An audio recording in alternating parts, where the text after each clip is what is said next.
स्वागत आहे आपले भाजी फटाका रेसिपी वनिता या चॅनलमध्ये आणि एका नवीन व्हिडिओमध्ये। तर आज आहे आपल्याला डिनरसाठी भाजी करणार आहे आपण रात्रीच्या जेवणासाठी।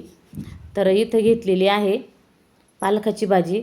नेहमी एकाच प्रकारची पालक भाजी खाऊन आपल्याला कंटाळा आलेला असतो, तर आज बघा वेगळ्या पद्धतीची जरा आपण पालक भाजी करणार आहे। पराठे तर बघितले ते सकाळी लाईव्हमध्ये पालक पराठा बनवला होता आपण। तर आता त्यातलाच काही पालक म्हणजे थोडेसे निम्मा पालकची पिंडी आपण वापरली होती आणि निम्मी अशी ठेवून दिलेली होती। तर तीच आता स्वच्छ धुवून कापून घ्यायची आहे। पालक चांगला 2 ते 3 पाण्याने स्वच्छ असा धुवून घ्यायचा आहे, म्हणजे जे मातीने वगैरे भरलेलं असतं का ते सगळं निघून जातं। आणि संध्याकाळच्या जेवणामध्ये काय भाजी करायची हे तर सगळ्याच मैत्रिणीला प्रश्न असतो, सकाळीचा असतोच पण संध्याकाळी पण काय करायची हा प्रश्नच असतो। तर अशा वेळेस तुम्ही जर पालकाची भाजी अशी पद्धतीने केली तर संध्याकाळी म्हणजे गरम गरम भाजी खाण्यासाठी पण छान लागते डिनरसाठी, आणि आपल्या भाजीचा पण प्रश्न मिटून जातो। तर आता भाजी स्वच्छ धुवून कापून घ्यायची आहे। बारीक किंवा जाड तुम्ही कुठल्याही प्रकारची भाजी कापली तरी पण चालते, म्हणजे जास्त बारीक करायची नाही कारण आपण ती शिजूनच घेणार आहे। जे काड्या होत्या पालकाच्या त्या पण कापून घ्यायच्या।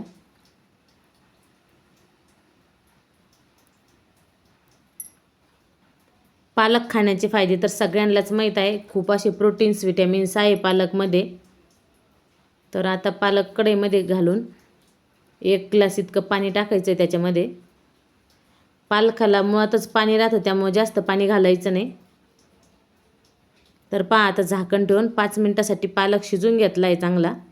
शिजल्यानंतर कढई थंड झाल्यानंतर खाली उतरून घ्यायची गॅसवरून, मॅश करून घ्यायची आहे। जर तुम्हाला मॅश करून थोडीशी ओबडधोबड वाटत असेल तर तुम्ही मिक्सरला पण बारीक करू शकता, म्हणजे गरगटा भाजी टाईप पण मिक्सरला बारीक केल्याने थोडीशी टेस्ट बिघडते। त्यामुळे तुम्ही अशाच पद्धतीने किंवा चमच्याने जरी मॅश केली म्हणजे घोटली तरी पण चालतं। भाजीची टेस्ट वाढवण्यासाठी त्यामध्ये 1 टीस्पून इतकं बाजरीचं पीठ घालायचं आहे, नाहीतर डाळीचं पीठ घालायचं आहे, बेसन पीठ। आता परत घोटून घ्यायचे, मिक्स करून घ्यायचं पीठ आणि भाजी।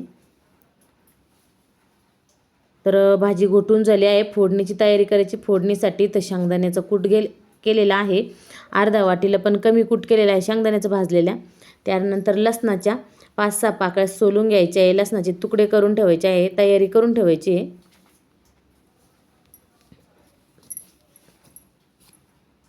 आणि ह्या भाजीला जेवढा लसूण घालाल तेवढा लसूण घातल्याने भाजीची टेस्ट चांगली लागते आणखीनच। तर भाजी घोटली आहे आता।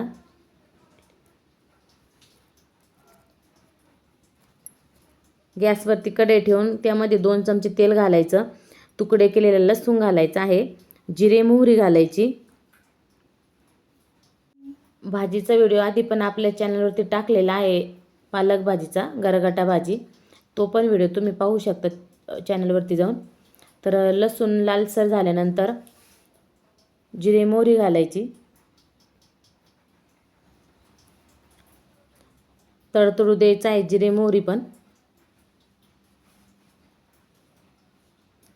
अर्धा चमच्याला पण कमी असं लाल तिखट घालायचं।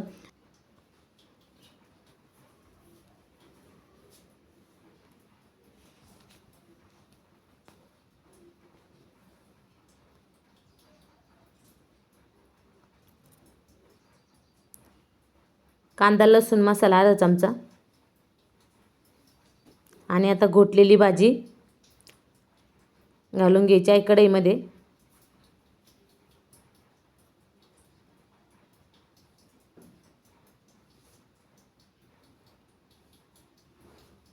परतून घ्यायची चांगली मसाल्यामध्ये।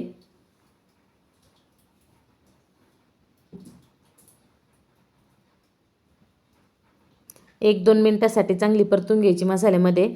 त्यानंतर पाणी घालायचं आहे आपल्या आवडीनुसार। तुम्हाला जर पातळ करायची असेल तर थोडंसं पाणी जास्त ॲड करायचं, आणि घट्ट जर हवी असेल तर पाणी कमी ॲड करायचं आहे।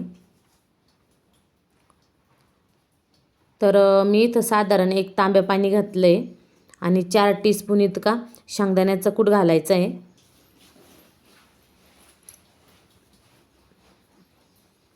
मीठ घालायचं चवीनुसार, आणि 5 मिनिटासाठी चांगली शिजू द्यायची आहे। आणि सगट शेंगदाणे पण घातलेले आहे, कच्चे शेंगदाणे घातले, 7-8 10 असे